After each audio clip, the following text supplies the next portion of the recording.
Selain handphone di tangan, ada satu benda yang susah lepas dari hidup kita. Tiap hari dipakai buat bungkus gorengan, sedotan minuman, atau jadi bagian benda-benda lainnya di sekitar kita. Dialah plastik.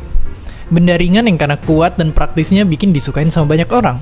Tapi, masalah terus muncul, karena gara-gara ulah kita juga, sampah plastik kini jadi ada di tanah, di sungai, dan sampai bikin benua sendiri di samudra di sana. Sekarang, kita mungkin makin ngeri, mikirin seberapa banyak sih sebenarnya sampah plastik di dunia, dan sebahaya apakah mereka? Karena susah ngitung jumlah pastinya, bayangin aja gini.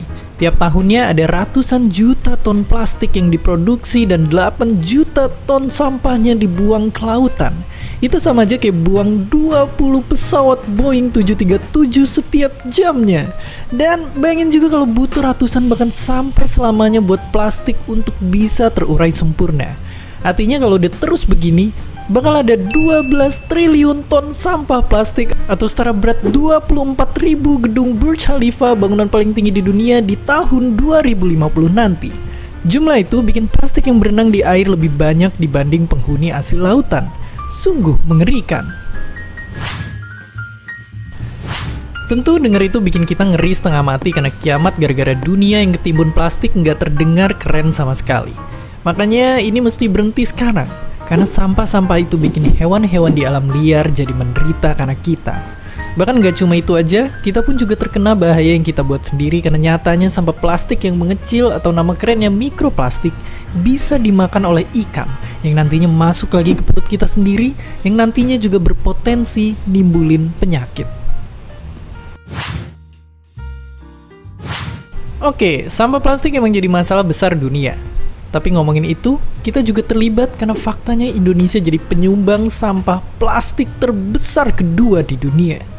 Tapi kalau masih mikir solusinya adalah buang sampah pada tempatnya, itu udah nggak efektif lagi.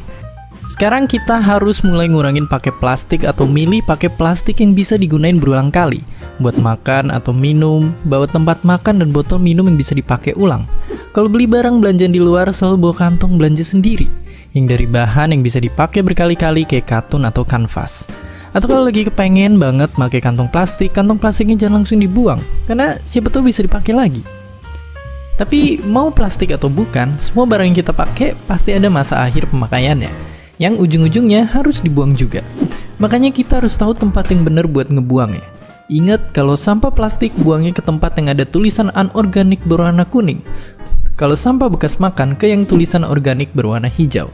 Dan bahan beracun kayak baterai, bohlam, tinta komputer dan sebagainya ke tempat sampah B3 yang warnanya merah. Lagi pula, selain buang ke tempat sampah biasa, sekarang kita harus mulai memilah sampah kita sendiri.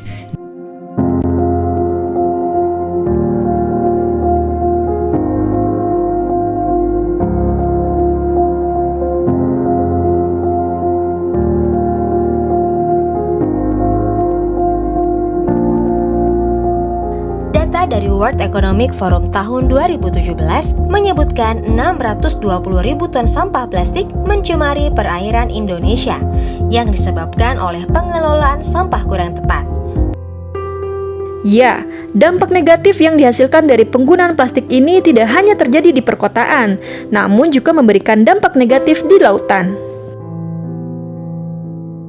Menteri Kelautan dan Perikanan Ibu Susi Pujiastuti menyebutkan bahwa Indonesia merupakan penyumbang sampah plastik terbesar kedua di dunia yang dibuang ke laut. Artinya Indonesia masuk dalam peringkat kedua di dunia sebagai penghasil sampah plastik ke laut setelah Cina.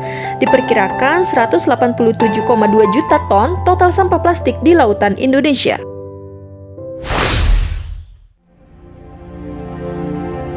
Seorang penyelam Inggris yang bernama Rich Horner merekam kondisi laut di dekat Nusa Penida, Bali yang dipenuhi oleh sampah plastik.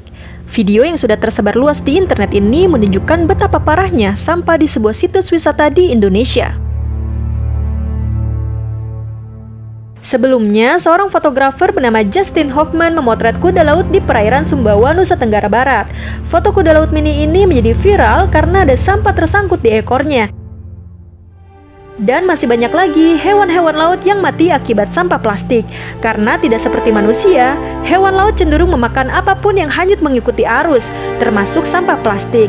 Dan ini menjadi bukti bahwa sampah plastik masih menjadi faktor utama rusaknya alam.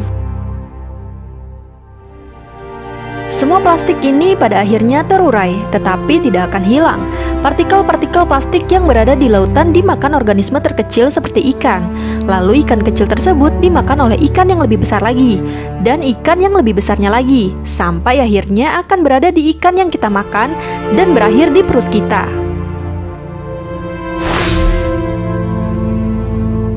Lalu, apa yang dapat kita lakukan?